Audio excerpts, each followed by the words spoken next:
Hello फरायसा लोगो नोंथांमोन गोदान मोनसे भिडिअ नोंथांमोन गासैखौबो बरायनाय जाबाय। स' फरायसा लोगो नोंथांमोन दिनै आं बे भिडिअनि गेजेरजों नोंथांमोननो तामुलपुर आरो बाक्सा डिस्ट्रिक्टनि जेनेरेल साइन्सनि MCQ पेपारनि सलुशन लाबोदों आरो बे जाबाय गोदानै दाजानाय तामुलपुर डिस्ट्रिक्ट आरो बाक्सा डिस्ट्रिक्ट। बे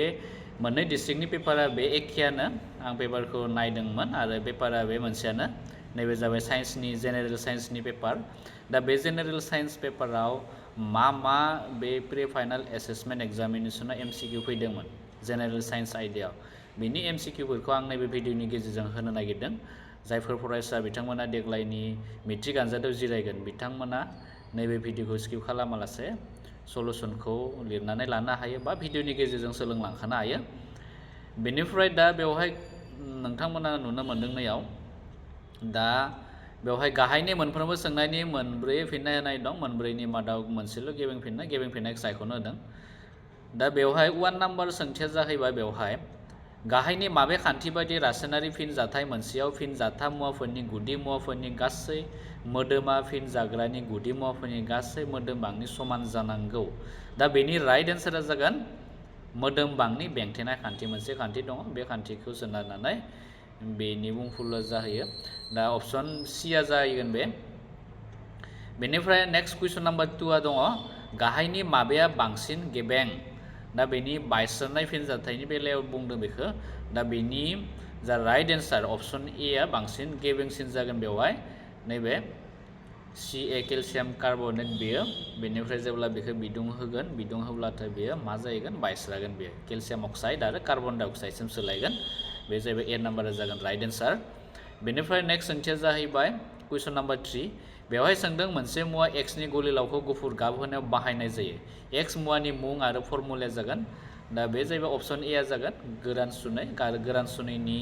जा फर्मुला बे जाहैबाय CaO केलसियाम अक्साइडबो बुंनाय जायो बेखौ। अपसन एआ जागोन। बेनिफ्राय कुइसन नाम्बार 4आव दङ मदुला थाथायाव लिटमास गलिलावआ मदुला थाथायाव लिटमास गलिलावनि गाबा माबायदि जायो। बे जाबाय अपसन बिआ जागोन फान्थाव गाबनि जायो। बेनिफ्राय नेक्स्ट सोंथिया जाहैबाय कुइसन नाम्बार 5। बेवहाय सोंदों कुइसना जाहैबाय बेवहाय गंसे बिकाराव एसे बिबांनि कपार अक्साइड लानानै बिकारखौ सोमावना लासै लासै HSLC हाइड्रक्लरिक एसिड दाजाबनाय जाबाय। अब्ला दाजाबनायनि उनाव जोङो मा नुनो मोनगोन। बेवहाय स्टेटमेन्ट बेसाव सोंदों बेखौ कुइसना। बेवहाय 1 नाम्बारा दङ गलिलावनि नील गाबा गोथाङाव सोलायो आरो कपार अक्साइडआ गलियो। बे 1 नाम्बारा जागोन राइट एन्सार, माने मोननै राइट दङ बेवहाय। 2 नाम्बाराबो बेवहाय गेबेङानो जायो गलिलावनि नील गाबा फिनजाथायाव कपार अक्साइडनिफ्राय क्लराइड सोमजिनायनि थाखाय गोथां गाबसिम सोलाय, बेबो गेबेङानो जायो। बेनिफ्राय 3 आरो 4आ जाहैबाय गोरोन्थि। दा बबे स्टेटमेन्टफोरा बेवहाय गेबें बेखौ लिरनो होदों। दा बेवहाय 1 आरो 2आ गेबें जायो। दा बेखायनो बेवहाय अपसन सिआ जागोन कारेक्ट एन्सार 1 and 2। बेनिफ्राय 6 नाम्बाराव दङ एसिड अखायाव pHनि माना। दा एसिड अखायाव pHनि माना बेसेबां थायो बा बेसेबांनिख्रुइ खम जायोब्ला एसिड अखा हायो। बे जाहैबाय 5.6नि खम जायोब्लाथाय अपसन सिआ जागोन राइट एन्सार। बेनिफ्राय नेक्स्ट सोंथिया जाहैबाय कुइसन नाम्बार 7। बेवहाय सोंदों समानथाला आयनायाव सोमजिनाय सायखङा जेब्लाबो थिया आरो थार नङि। दा बेवहाय नोंथांमोना बेवहाय +1 बेनो जागोन राइट एन्सार +1 दाजाबसेया बे गेदेरथिनि बे जेब्ला समानथाला आयनायाव सोमजिनाय सायखङा थिया आरो थार नङि जायो अब्ला बेनि गेदेरथिया जायो +1 अपसन एआ जागोन। बेनिफ्राय 8 नाम्बारनि सोंथियाव दङ गाहायनि माबे रोदा सावगारिया नोजोर मुवा आरो सायखंनि महरखौ समान दिन्थियो। दा अपसन एआनो जागोन राइट एन्सार। अपसन एखौ नोंथांमोना होब्लानो जाहैबाय। बेनिफ्राय नेक्स्ट सोंथिया दङ बेवहाय 9 नाम्बार गाहायनि सोरां रोदा सावगारियाव I = 45 अब्ला आरआ मा जागोन। सोरां रोदा बे रिफिनायनि मोननै नेम दंमोन। खेंस्ला खनाया रिफिनाय खनानि समान। बेवहाय एंगोल आइनि माना जा दङ एंगोल आरनि माना बेनो जागोन। एंगोल आइआ जुदि 45 जायोब्ला एंगोल आरनि मानाबो बेवहाय मा जाहैगोन 45 जागोन। बेखायनो अपसन बिआ कारेक्ट जागोन बेवहाय। बेनिफ्राय नेक्स्ट 10 नाम्बारा दङ बेवहाय सेलुनाव गेदेर सायखं सोमजिहोनो थाखाय गंनै समानथाला आयनाखौ मोखांजों मोखां लिगै साजायना दोननाय जायो। आयना गंनै बेसेबां सायखं सोमजिहोनो हायो। दा सेलुन होननाय लोगो लोगो जायफोर नायगिरि बिथांमोना बुजियाखै बिथांमोना बे सेलुननि ओंथिया जाहैबाय खानाय सिनग्रा नापित बे जेराव नोंथांमोना खानाय सिन होयो जायो बेवहाय मोननै आयना फसंनाय जायो लाखिनाय जायो समानथाला आयना बेनि आयनायाव जोङो नायोब्ला जोबनो गैयै सायखंफोरखौ नुनो मोनगोन नोंथांमोना खानाय सिननाय समाव बेखौ नोजोर होनो हायो अब्ला बेयाव राइट एन्सारा जागोन अप्शन सिआ जागोन जोबनो गैयै अनजिमा बे जाहैगोन बेनिफ्राय नेक्स्ट 10 नाम्बाराव दं गाहायाव होनाय सावगारियाव मेगननि मा गोरोन्थिखौ दिन्थियो दा नैयाव सावगारि होनाय दङ दा नैबे सावगारिया नोंथांमोननि चेप्टार बे 11 नि दा बे सावगारिखौ गोसोआव लाखियोब्ला नोंथांमोना बेनि फिननायखौ रोखायै होनो हागोन बे जाहैबाय हाइपारमेट्रपियानि सावगारि अप्शन ए आ जागोन बेनि फिननाया बेनिफ्राय नेक्स्ट सोंथियाव दङ 12 नाम्बार माबे बेरामनि थाखाय मेगन दान होनो हाया दा अप्शनफोरा दङ बेवहाय हेपाटाइटिस बी डायबेटिस दङ गोजौ थै नारथाय आरो कलेरा दङ दा माने बबे बेरामफोर थायोब्ला मेगननि दान होनाय बेवहाय नोंथांमोननि बिजाबाव बेवहाय दङ लिरनाय अप्शन बे जा 1 नाम्बाराव होनाय दं हेपाटाइटिस बी आरो बिथिं दङ 4 नाम्बाराव कलेरा दङ बे मोननै बेरामा जुदि थायोब्ला मेगन दान होनो हाया डायबेटिस जुदि गोनां थाब्लाबो जों मेगनखौ दान होनो हायो गोजौ थै नारथाय थाब्लाबो नाथाय हेपाटाइटिस बी आरो कलेरा थायोब्ला मेगन दान होनो हाया बेनि बादै आरो मोननैसो बेरामफोर दङ नोंथांमोननि बिजाबाव बेखौ नोंथांमोना नायनानै लानो नाजा बबे बेरामफोर थायोब्ला मेगन दान होनो हाया बिदि सोंथिफोराबो फैथावना जायो एग्जामाव बेखायनो बेखौ नोंथांमोना चेप्टाराव थांनानै बेखौ नायनानै लाब्लानो जाबाय दा बेनि गिबिं फिननाया जाहैबाय अप्शन बी आ जागोन बेनिफ्राय 13 नाम्बाराव दङ टिन्डेल बिजाथायखौ नुनाय जायो टिन्डेल बिजाथायखौ मा समाव नुनाय जायो मानि थाखाय नुनाय जायो बे जाबाय अप्शन सी सोरांनि गोसारनायनि थाखाय बेनिफ्राय 14 नाम्बाराव दङ मानसिनि मेगना मुवा मोनसेनि सायखं सोमजिहोनाय थावनिया जाबाय बे जाबाय अप्शन बी रेटिना बेनिफ्राय नेक्स्ट कुइसना दङ गाहायनि बबेया एल्काइननि दाथायखौ दिन्थियो दा बे जाहैबाय अप्शन ए आ जागोन एल्काइननि ओंथिया जाहैबाय कार्बन खौसे मुवानि गेजेराव 3 बन्ड थानो नांगोन दा बेवहाय कार्बन खौसेनि गेजेराव अप्शन ए आ दङ 3 बन्ड थानाय बेखायनो अप्शन ए आ जागोन कारेक्ट एन्सार बेनिफ्राय 14 नाम्बाराव दङ गाहायनि बबेया कीटननि मावफुं गुदिथायनि फर्मुला दा कीटननि मावफुं गुदिथायनि फर्मुलाया जाबाय अप्शन डि बेवहाय ए नाम्बारा जाहैबाय बबेनि मावफुं गुदिथायनि फर्मुला नोंथांमोना कमेन्ट सेक्सनाव कमेन्ट खालामहरनो हायो बे जाबाय एलकहलनि बेनिफ्राय बी नाम्बारा माबेनि जायो सी नाम्बारा माबेनि जायो बेखौ नोंथांमोना फोरमायहरदो बेनिफ्राय कुइसन नाम्बार 17 दङ एल्किननि सरासनस्रा फर्मुलाया जाबाय एल्काइन आरो मोनसे दङ एल्केन दा एल्किन सोंदों बेवहाय एल्किननि फर्मुलाया जाहैबाय अप्शन बी आ जागोन CnH2n बेनिफ्राय बेवहाय नैबे अप्शन डि आ जायो बेवहाय बे जागोन एल्केननि जायो आरो अप्शन सी आ जागोन एल्काइननि जायो अप्शन ए आ बेवहाय जेबो जाया दा बेफोरखौ नोंथांमोना लेखाखौ फरायब्ला गेबेङै होनो हागोन बेनिफ्राय 18 नाम्बाराव दङ जिबख्रिया बिदुं सोबग्रा फिनजाथायफोरखौ सोलिहोनो थाखाय बाहायो एटिपिखौ बाहायो एटिपिनि फुल फर्मखौ नोंथांमोना कमेन्ट सेक्सनाव कमेन्ट खालामहर बेनिफ्राय 19 नाम्बाराव दङ संनायाव संग्रा आइजेंनि थालानि बायजोआव गोसोम जानायनि ओंथिया जाबाय दा बे जाहैबाय अप्शन डि आ जागोन जन जाग्राया आबुं खामजोबाखै जेब्ला जन जाग्राफोरा आबुङै खामजोबा अब्ला संग्रा थालायाव मा जायो गोसोम गाबनि मोनसे जालामा टाइप खानाय जायो बे अप्शन डि आ जागोन आरो बेनि एन्सारा बेनिफ्राय नेक्स्ट ओंथिया दङ गुदि मुवानि मुं फर्मुला बेनिफ्राय गुन्द्रासानि मोदोम बांफोरा होनाय दङ बेवहाय लिथियाम बेनिफ्राय फर्मुलाया जाबाय Li गुन्द्रासानि मोदोम बाङा 7 दा बेखौ लानानै कुइसन सोंदों बेवहाय दबेरेनि दिन्थिदोंमोन दि थाम अरजाबा मोनसे गुदि मुवा मोनथामखौ बिसोरनि गुन्द्रासायारि मोदोम बांलांनाय बादि साजायोब्ला गेजेरनि गुन्द्रासायारि मोदोमा गुबुन मोननै गुदि मुवानि गुन्द्रासायारि मोदोमनि गड़ अनजिमानि समानफ्राम जायो आरो जुदि बेबायदि MCQआवनो खायफा कुइसननि एन्सारफोरखौ जों मोननो हायो जुदि कुइसनाव हमना ला 1 मार्कनि सोंनायनि फिननायफोरखौ लिर मालाबा सोंनायबो थागोन दबेरेनारनि थाम अरजाबनि बुंफुरलुखौ लिर अब्लाना बेखौनो लिरना होनो हायो नोंथांमोना माने माब्लाबा गोरोबनाय बिदि फैयो आरो माने कुइसनावनि एन्सारखौ जोङो मालाबा दिहुननो हायो दा बिनि जा राइट एन्सार बे जाहैगोन नैबे अप्शन बी आ जागोन लिथियामनि गुन्द्रासानि मोदोम बां पटासियामनि गुन्द्रासानि मोदोम बां दा बेवहाय नैबे नोंथांमोना नुनो मोन्दों बेवहाय मोनसे टेबोल बायदि होनाय दं लिथियामनि मोदोम बाङा बेसेबां 7 बेनिफ्राय पटासियामनि मोदोम बाङा 39 बे मोननैखौ जेब्ला जों प्लास खालामगोन प्लास खालामनानै जेब्ला जोङो 2जों राननानै होनाय जागोन 2जों राननानै होयोब्ला जों गेजेरनि सडियामनि मोदोमबांजों समान जोङो मोननाय जागोन दा 7 आरो 39 खौ प्लास खालामबा नोंथांमोना बेसेबां मोनगोन 46 आरो बे 46 खौ 2जों राननानै होयोब्ला जोङो 23 मोननो हायो जाय माने सडियामनि मोदोमबांजों समान जाहैयो दा बेखौनो माने डबेरिनारआ बुंफुरलु बायदियै फोरमायनानै होदोंमोन दा बेवहाय अप्शन बि आ जागोन राइट एन्सार बेनिफ्राय 26 दङ मोनसे गुदि मुवा x नि गुन्द्रासा अनजिमा 9 माबे आन्थोर आरो हानजायाव जायगा मोनो हमना ला x मोनसे गुदि मुवा बिनि गुन्द्रासा अनजिमाया 9 दङ एटमिक नाम्बारा 9 दङबा बियो आन्थोरा मा जागोन एटमिक नाम्बारा जेब्ला 9 जायो बेनि आन्थोरा जागोन 2 आरो हानजाया जाहैबाय 17 जायो आरो बे जेब्ला गुदि मुवानि गुन्द्रासानि अनजिमाया 9 जायो अब्ला गुदि मुवाया जाहैबाय फ्ल'रिन जायो फ्ल'रिना बे हानजानि 17 नाम्बाराव दङ आरो बे आन्थोर 2आव दङ नोंथांमोना पेरियडिक टेबोलखौ नायनानै चेक खालामनानै लानो हायो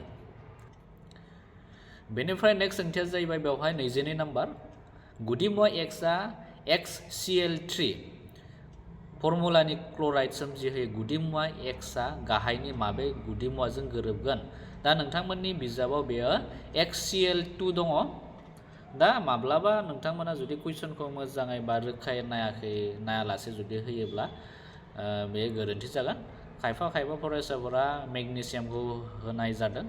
जायफोर मेगनेसियाम नोंथांमोननि बिजाबाव माने मेगनेसियामा कारेक्ट दङ मेगनेसियामा माला कारेक्ट जागोन जेब्ला बे क्ल'रिननि गाहायाव नैबे क्ल'रिननि गाहायाव 2 थाब्लासो जों मेगनेसियामखौ कारेक्ट होनो हागोन दा बेवहाय XCl3 दङ Cl3 थानाय क्ल'रिननि गुन्द्रासानि अनजिमाया 3 जुदि थायोब्ला एलुमिनियामजोंसो बेयो मोनसे खौसे मुवा दानो हागोन दा बेखायनो बे बि नाम्बारा जागोन एलुमिनियामा जागोन बेनिफ्राय नेक्स्ट 23 जाहैबाय बान्दार बिथोननि दोगोन रोसियाव थानाय प्रटिन बिजिरग्रा एन्जाइम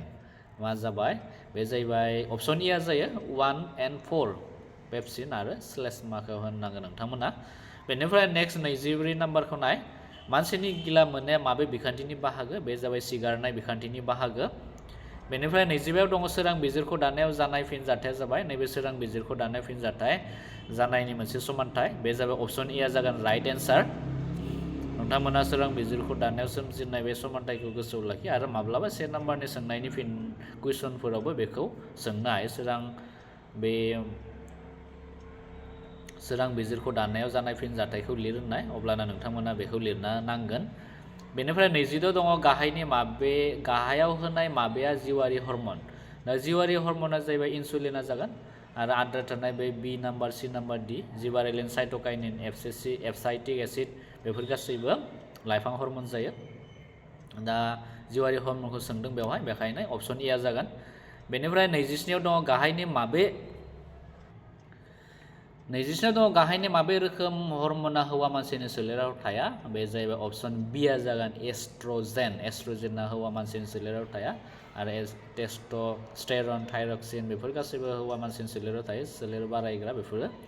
बेनिफ्राय 22 दङ गाहायनि माबे हर्मननि आंखालाव सासे हिन्जावनि सावगुसु थि समाव जानो रोङा एस्ट्रजेन जागोन बेयो अप्शन बि आ जागोन बेनिफ्राय 29 दङ गाहायनि माबे जिबा सोखावनाय बिखान्थिजों गोदान जोलै सोमजियो दा सोखावनाय बिखान्थि बुंनाय लोगो लोगो बेयो माने एमिबा अप्शन बि आबो जायो आरो डि आबो जायो बेवहाय दा बेनि जा अप्शन दङ बे मोननैबो कारेक्ट जायो बि आरो डि आबो जागोन जायफोर फरायसा बिथांमोना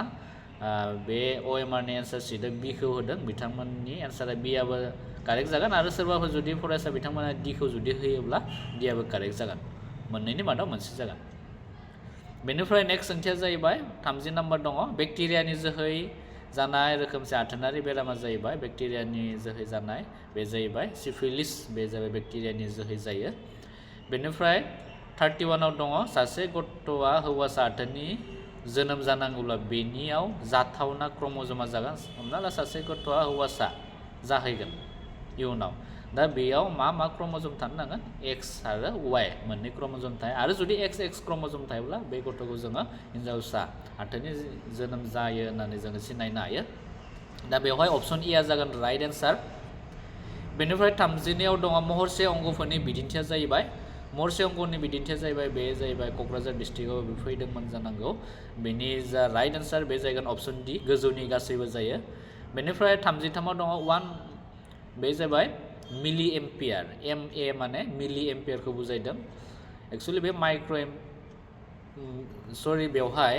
बे जा सिम्बल बे सिम्बल एम जानो नाङामोन बे माइक्र'नि दिन्थिसिना एसे बेलेग जायो नोंथांमोना बिजाबाव नायनानै ला आं बेवहाय दिन्थिनो उसुबिदानि थाखाय दिन्थिनाय जायाखै बिजाबखौ एसे हेल्प लादो बेवहाय ब्रेकेटाव दङ नैयाव एम ए आ मा बुजायदों बेवहाय माइक्र' एम्पियार जागोन दा जुदि माइक्र' एम्पियार जायोब्ला अब्ला अप्शन डि आ जागोन 10 to the power -6 एम्पियार थायो 1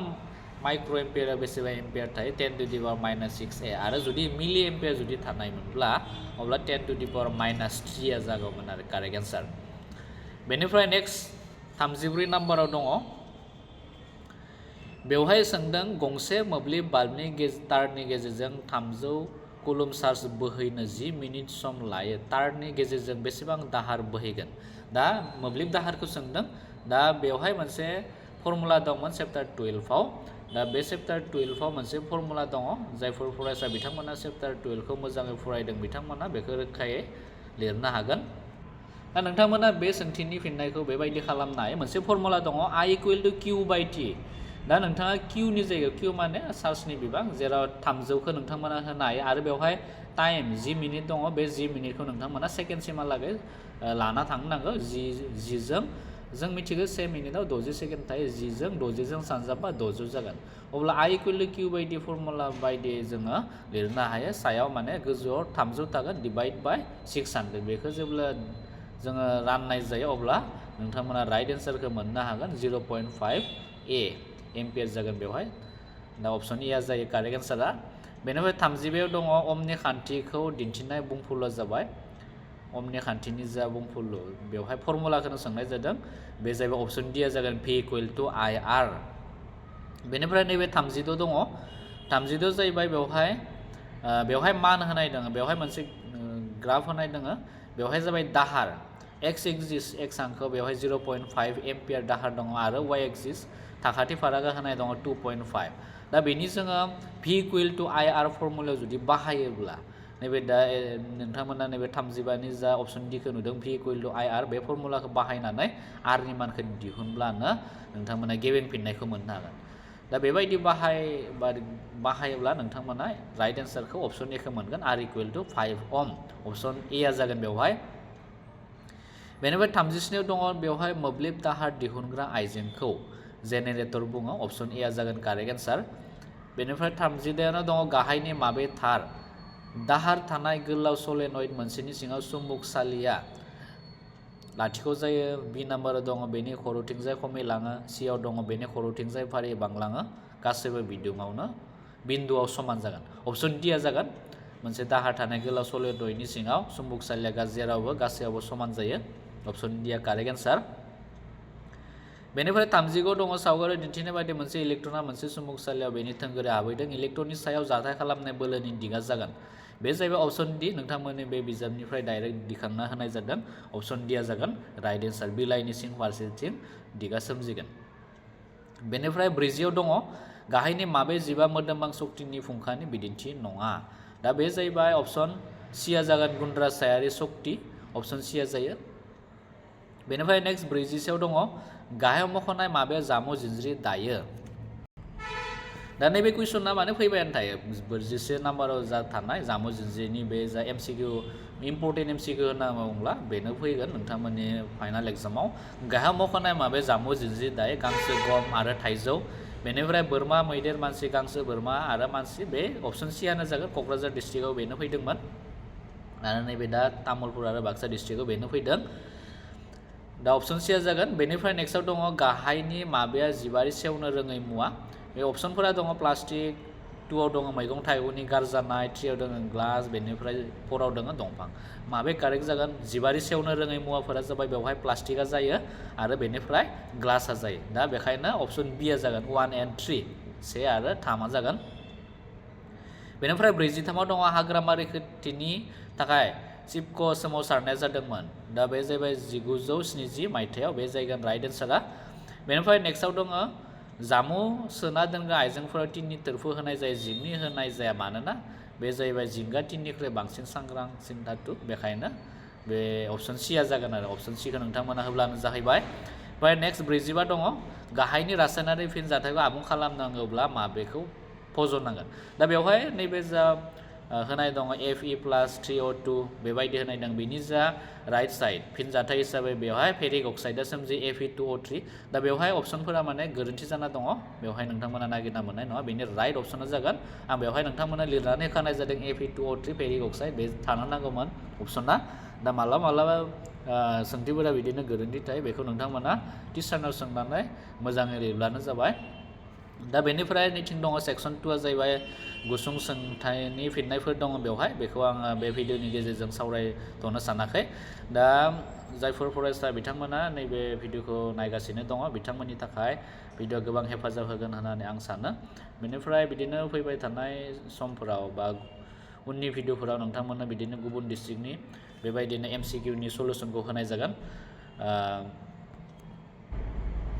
नोंथांमोना बे भिडिअखौ नोंथांमोननि थाखो जियाव फरायनाय लोगोफोरनो एबा जायफोर फरायसा बिथांमोना देग्लाय 2025 मायथाइनि फेब्रुवारि दानाव जानो गोनां मेट्रिक आनजादाव जिरायगोन बिथांमोना बे भिडिअखौ शेयार खालामनानै होनो हायो। बिथांमोननि थाखाय बे भिडिअ एसेबाबो हेफाजाब होगोन होननानै आं सानो आरो बेनि थाखायनो बे भिडिअखौ MCQनि जा राइट एन्सार बे राइट एन्सारखौ बे भिडिअनि गेजेरजों होनाय जादों। स' आसा खालामो नोंथांमोना बे भिडिअनिफ्राय गोबां हेफाजाब मोनदों। उननि भिडिअआव नोंथांमोन गासैखौबो लोगो मोनगोन। Thank you for वाचिं।